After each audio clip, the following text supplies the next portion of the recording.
basically what I'm working to do is to replace pieces of this sweater with a sheer inlay or overlay. I don't know what actually the technical term would be, but just to kind of make like a little peekaboo cutout. And so basically what I've done is I've put my sweater on so that I can just mark where it lays on me.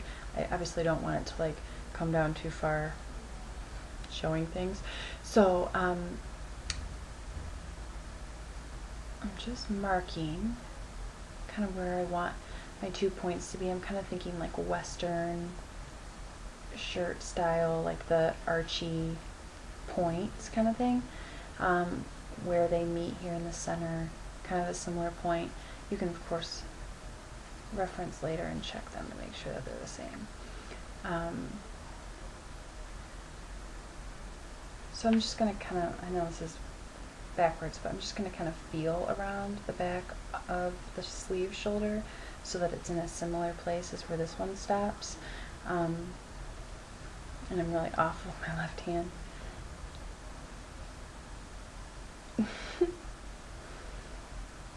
So basically I have kind of a rough outline. I'll take the sweater off, find the center point in the back so that I can bring those two pieces together as well, and then out measuring tape and some pins, little pin head,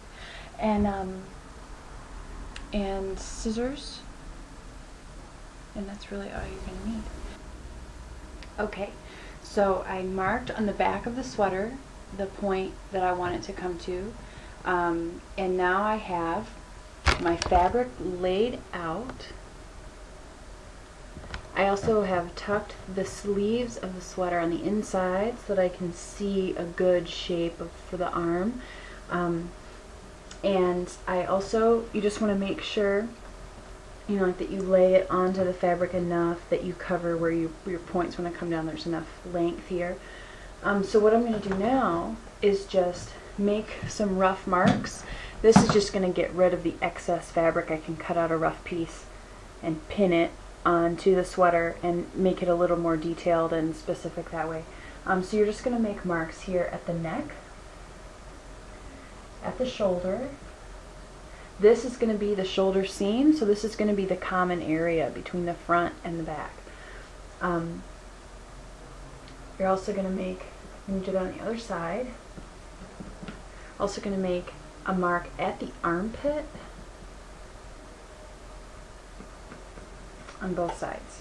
Now this is where it's not really super specific. Just kind of give yourself a guiding line between the top of the shoulder and the armpit mark, because when you actually get it pinned onto the sweater, you'll be able to see if you need to bring it in further to follow those seams or not.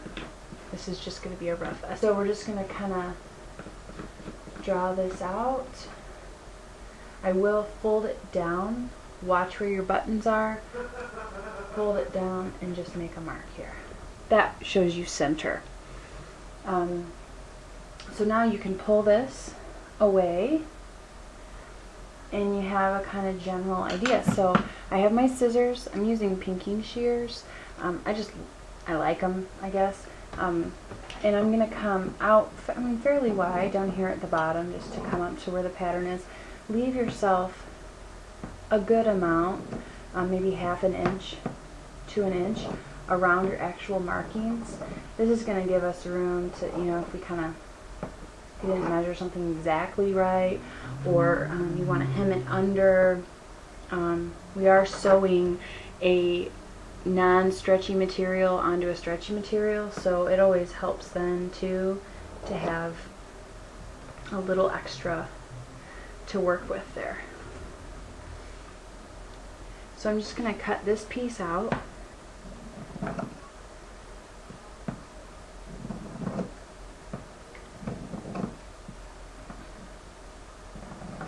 Pinking shears are supposed to help in the prevention of fraying with fabric, so they are really good on for woven pieces.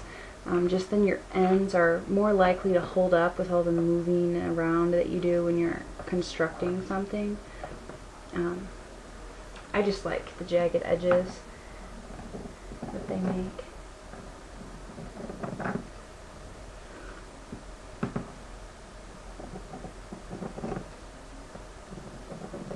Okay, so this gives us way easier stuff to work with here. So now,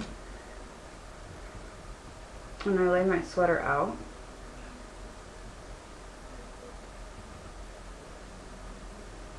I'm going to pull it all the way out. Talking with pins in your mouth, not a good idea. You also shouldn't chew gum with pins in your mouth, I have learned.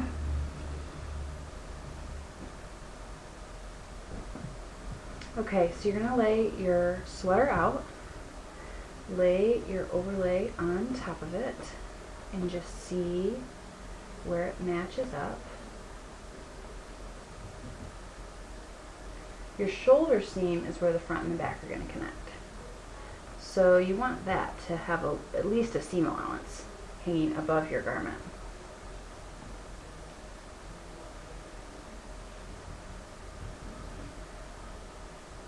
And you can pull this out.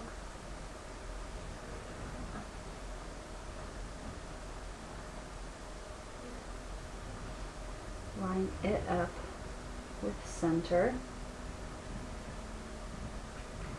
Now you have an idea about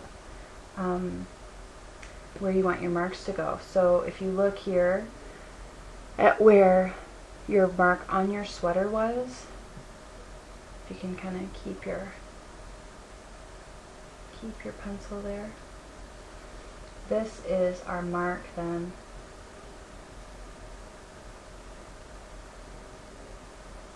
for our points. See how close I am on this side? Pretty good. So these are your marks for your points. Now we can do the same thing here. I'm just feeling out here. Feeling out to the armpit. Because I want this to arch from there to here. And then back up to here. I don't know if you can see that very well or not. So I'm going to just do the same here, meeting this line at the center, feeling out to the armpit, all the while I got to make sure that I'm not cutting into here. Okay, so basically you have your pattern. I am going to feel for the front collar because it is a little bit lower than I traced it. But I'm going to show you that actually as long as you have enough fabric, the way that I do it is really just pin it on, sew it, and then cut out the excess. So you can be pretty loose here with this stuff. So go ahead and do the same process for your section on the back so that then we can sew those two pieces together, and then I'll show you how to fasten them to your sweater.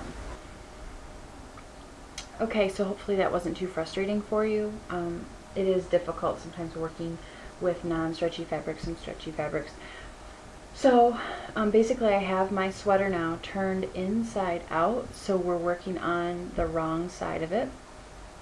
I do this because I like the edge of your main garment better than having the edge of your lace on the top. I guess it really depends on the lace that you're using, because there are some that would be pretty cool if they were kind of like shaggy or frayed on the edges, that you would want that exposed. So to your discretion on which side you pin this to. But basically I've just pinned it so that I can kind of feel out where my seams are. So I want to follow the collar seam around the neck. I want to follow the button placket seam down the front. I'll follow the cut seam here along the front. Generally I just line myself up with my presser foot. I'm not really too familiar with technical seam allowances, so I just kind of line up the edges, give yourself that amount of room there, and follow along the armpit. So once you have that done and the back finished down to the center, so it's all sewn on, then I'll come back and we'll cut it out together. Okay, so basically what I'm going to do now, I've sewed both my pieces in and I've cut this one out already. So I'm just going to show you, this is kind of the scariest part because you have to keep your under piece separated so that you don't just cut right through it. So I find it easier just to kind of pull them apart so that you know for sure you only have your top in there, and just kind of fold it and make a snip so that you can get inside. And pinking shears are really hard to do this with, but it is helpful without for the frayed edges. So just really use your feelers back there underneath your fabric so you can keep the important part away. Cut up, giving yourself about 1/4 of an inch or as ever close as you can reach without cutting your stitch to your seam, and then just pick a direction and just kind of follow your stitch line. The further along you get, the easier it is, because then you can actually open it up and see where and what you're cutting.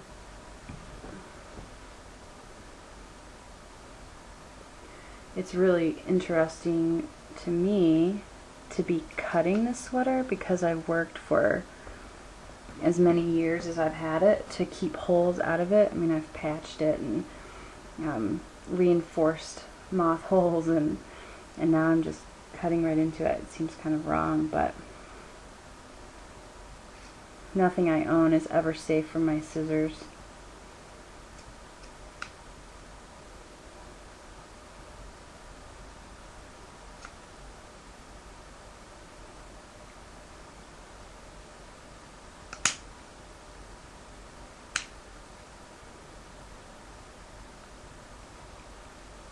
So I do hope that this video, although long and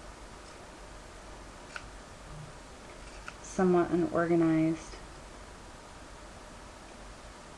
has been helpful to you in some way.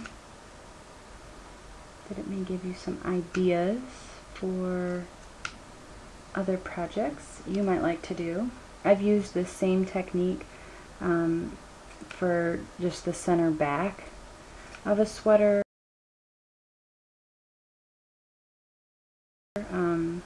I also used a jean jacket last summer, and I followed all the pre-shaped seam lines that jean jackets have, and selected a few to cut out and replace with lace, and that was kind of cool.